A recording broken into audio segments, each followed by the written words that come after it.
Gaceta Central, momento de entrevistas. Anticipábamos en los títulos, ¿no?, del programa, en el tema del día, este informe que se había dado a conocer del Observatorio de la Deuda Social de la UCA, ¿no?, y en donde Tucumán se ubicaba por encima, ¿no?, a nivel nacional en un ranking con respecto a déficit de la infraestructura, ¿no? Distintos elementos analizados los niños ahí. Y los jóvenes tucumanos están más cerca o viven o conviven con más frecuencia y más cantidad con situaciones de problemas de infraestructura urbana, es decir, problemas vinculados con los desagües, con la falta de veredas, con los basurales, con problemas de contaminación, es decir, vivir cerca de fábricas, vivir cerca de zonas contaminadas, y con problemas de inseguridad o de percepción de una inseguridad creciente en mucho mayor porcentaje que los habitantes de otros conglomerados urbanos que tienen más de 80.000 habitantes. Inclusive en varias de estas categorías que estamos enumerando, Tucumán, el Gran San Miguel de Tucumán le gana y por lejos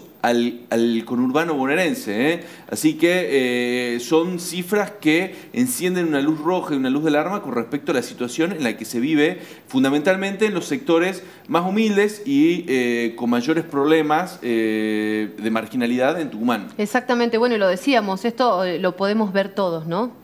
Como tucumanos lo percibimos, de hecho hemos hablado en muchas oportunidades de este tema, y hoy hemos invitado para analizar justamente esta situación a alguien que conoce mucho justamente de los sectores populares, que ha trabajado y que ha investigado en este sentido, y es la arquitecta Paula Boldrini, es investigadora de CONICET, es urbanista y está especializada en este tema justamente. ¿Cómo estás, Paula? Bienvenida. Gracias por venir. Gracias. Bueno, nosotros compartíamos así algunos de los datos, ¿no? Son muchos, es un informe muy largo, acá se toma concretamente 2017 y 2018, pero deja y pone en manifiesto claramente la carencia que hay en muchos servicios elementales y en otros puntos que también han sido relevados, ¿no? Exacto, de lo que escuchaba parecen datos puntuales, pero en realidad ni siquiera son una tendencia, sino son una condición de desigualdad, de un polo de pobreza dentro de la desigualdad, que no está solo dentro de Tucumán o la ciudad, ¿no?, el aglomerado, sino que en Argentina nos encontramos en la región más pobre de la Argentina. Sí. Y no de los últimos años, sino de las últimas décadas. Exactamente, ¿no? Porque esto es como que le pone números a situaciones que son, no sé si está bien usada la palabra, pero son endémicas, por lo menos en nuestra región, ¿no? Están desde hace décadas y no se solucionan. Los gobiernos pasan, los anuncios se escuchan, pero la cuestión es que las situaciones, en vez de mejorar, se agravan, ¿no? Son estructurales, ¿no? Son estructurales. Eso no significa que sean imposibles de resolver, sino que son soluciones que no se van a desarrollar de la manera en la que se están desarrollando ahora, ¿no? Las políticas públicas son sectoriales, apuntan a resolver algunos aspectos, pero estructuralmente no. ¿No? Entonces, estas condiciones, estamos hablando de dentro de nuestra ciudad, asentamientos informales, incluso barrios de vivienda pública que podemos identificarlo dentro de las áreas más vulnerables y que sufren todo esto que ustedes plantean. Claro, ¿qué características ves justamente en Tucumán concretamente? Porque bueno, estamos liderando lamentablemente este ranking de acuerdo a todos los porcentajes, porque estamos muy por encima del 50% en muchos de estas variables. ¿Qué características ves que tiene Tucumán, ¿no?, con respecto al manejo de situaciones de estas que son muy claves? Bueno, en ese caso, lo primero sobre lo que hablaría es el tema de adicciones, ¿no?, que es el fenómeno más claro que se ha dado en relación a la profundización de la alienación que tenemos nosotros social, ¿no? Primero hablábamos de pobreza estructural, de jóvenes que no han visto a sus madres o a sus padres tener un trabajo formal. Ahora ya hemos pasado a una instancia superior, ¿no?, lamentablemente, en relación a esto, ¿no?, porque las adicciones tienen que ver con la pobreza. Resolver las adicciones no es solamente atender el problema de las adicciones, sino revertir las condiciones de pobreza estructural que nosotros tenemos, ¿no? Entonces, eso que hoy la mayor parte de los asentamientos informales, de los barrios populares en general, lo primero que te dice es resolvamos el problema de las adicciones.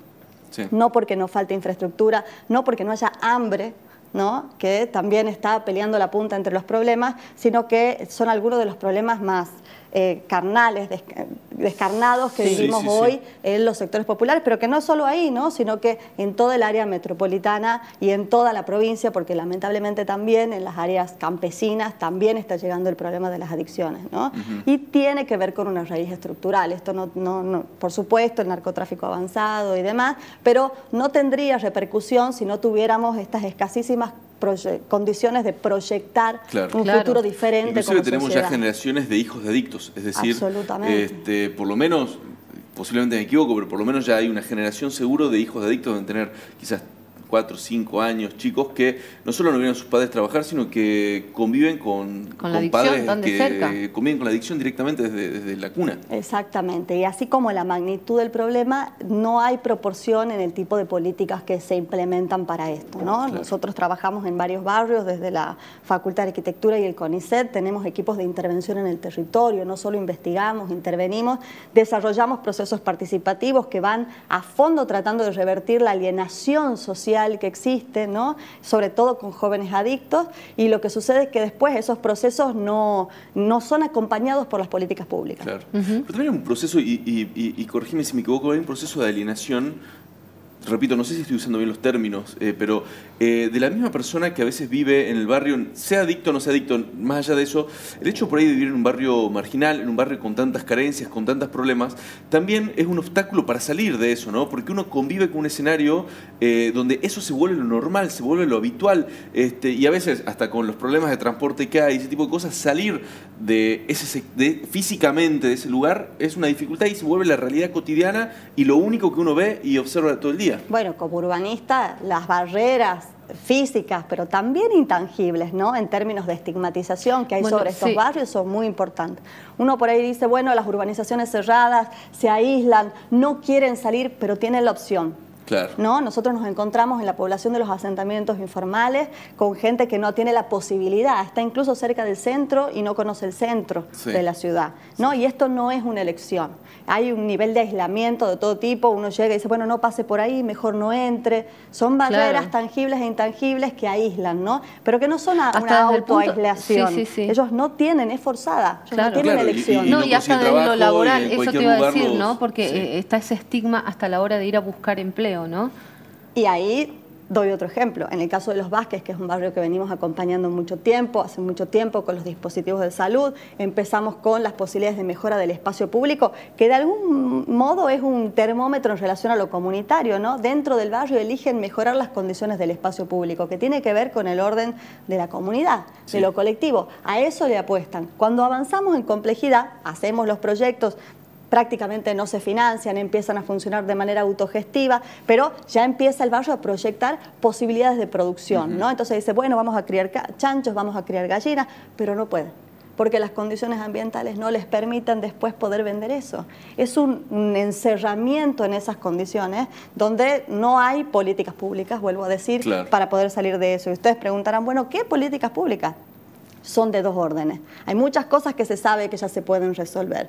Y después lo que nosotros planteamos son equipos técnicos interdisciplinarios en cada uno de los barrios, no solo los populares, pero empezando por los populares, a donde se puede hacer una lectura de la realidad de cada uno y tener salidas, tanto generales como particulares, para estas condiciones. Pero a la política le interesa esto porque, vuelvo al principio, uno escucha hablar a los políticos siempre, llenarse la boca de que hay que resolver el problema de la pobreza, que nos interesan las personas más necesitadas, que queremos cambiar estas condiciones, pero en realidad las condiciones no cambian, empeoran, y cuando uno habla con los vecinos de los barrios te dicen vienen para las elecciones y después desaparecen. Es decir, da la impresión que hay más una utilización de la pobreza que un verdadero compromiso por resolverla. Más allá del signo político, ¿no? Si estudiamos las políticas públicas, ese es el resultado, ¿no? Si tuviéramos verdaderas intenciones, hay muchas buenas intenciones, ¿no?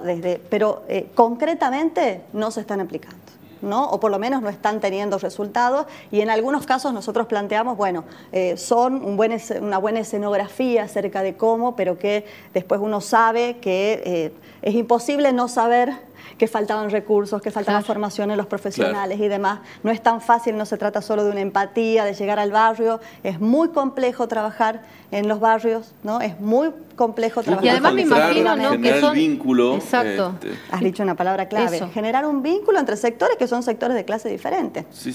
Y mira, desde requiere continuidad, ¿no? Y un vínculo que requiere continuidad, porque ha pasado muchas veces, y por ejemplo en el trabajo de adicciones, que hemos tenido la posibilidad acá de conversar con gente, de que son políticas discontinuas, por lo tanto no llegan a un objetivo. Jamás. Exactamente. Y la gente también se desentusiasma con eso. La permanencia es uno de los elementos claves que tiene que tener cualquier proceso participativo para poder estrechar vínculos. Han dicho dos conceptos claves de la participación, ¿no? Pero para eso los técnicos tienen que estar formados y bien pagados en el territorio para poder desarrollar estas tareas, claro, ¿no? Y al mismo tiempo, los procesos que se desarrollan participativamente, tener recursos para concretarse. Nos pasamos meses diseñando una plaza que después no llegan los juegos, no llegan los ladrillos para los hornos, no llegan las chapas para tener un salón pequeño de usos múltiples a donde la gente pueda ir y compartir, ¿no? Entonces, ¿para qué estuve diseñando todo esto con todos los demás? En definitiva, lo que llega es solo en época de elecciones y no lo que necesita. ¿Estamos a tiempo de revertir esta situación? Absolutamente a tiempo. Por supuesto que estamos a tiempo,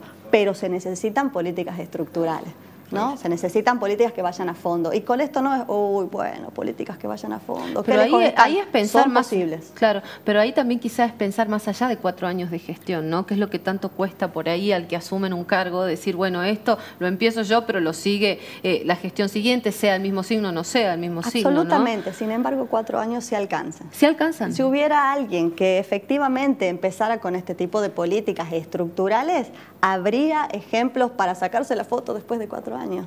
Visibles. Y los presupuestos, la asignación de presupuesto para esta tarea, para estas en general, ¿no? Para revertir situaciones así. Habría que marcar etapas, digamos. Seguramente, te diría, muchas veces con pequeñas mejoras, sobre todo para una primera etapa y demás, y pensando en la crisis que está viviendo nuestro país, en que por lo menos inicialmente uno no espera grandes recursos, por supuesto que es posible, porque muchas mejoras, sobre todo en términos del espacio público, y ahí vamos directo al tema de las adicciones, ahí es donde los dealers se disputan a los jóvenes, ¿no? Claro. Estabas planteando inicialmente, ese tipo de mejoras de manera participativa muchas veces con poco se vuelven tangibles, ¿no? Y los equipos técnicos con la cantidad de profesionales sin trabajo que existen hoy, bueno, ahí tendríamos trabajo genuino haciendo lo que efectivamente necesitamos como cuando sociedad. uno por ahí analiza situaciones, no digo similares a la de Tucumán, pero de grandes ciudades donde hubo grandes problemas justamente con la marginalidad, pongamos un ejemplo, Río de Janeiro, por ejemplo, una de las soluciones fue esa, justamente la apropiación del espacio público por parte del Estado, es decir, yo Estado te doy las soluciones que antes buscabas en el narcotraficante, en el dealer o en estructuras informales de poder, ¿no? Exactamente, ha estado hace poco el arquitecto Jauregui en la Facultad de Arquitectura, por suerte muy bien invitado para contar cómo él en las favelas ha trabajado el espacio público como espacio de cohesión, ¿no? Claro. La familia y el espacio de la vivienda tiene que ser trabajado, pero siempre en relación con los demás. En la medida en la que se fortalecen esos lazos, bueno, tenemos una oportunidad, ¿no? Sí, sí, sí, así es, así es. Bueno, Paula, muy bien, muchísimas te agradecemos gracias, por pensar en esto, darnos el por espacio. ayudarnos. Muy bien.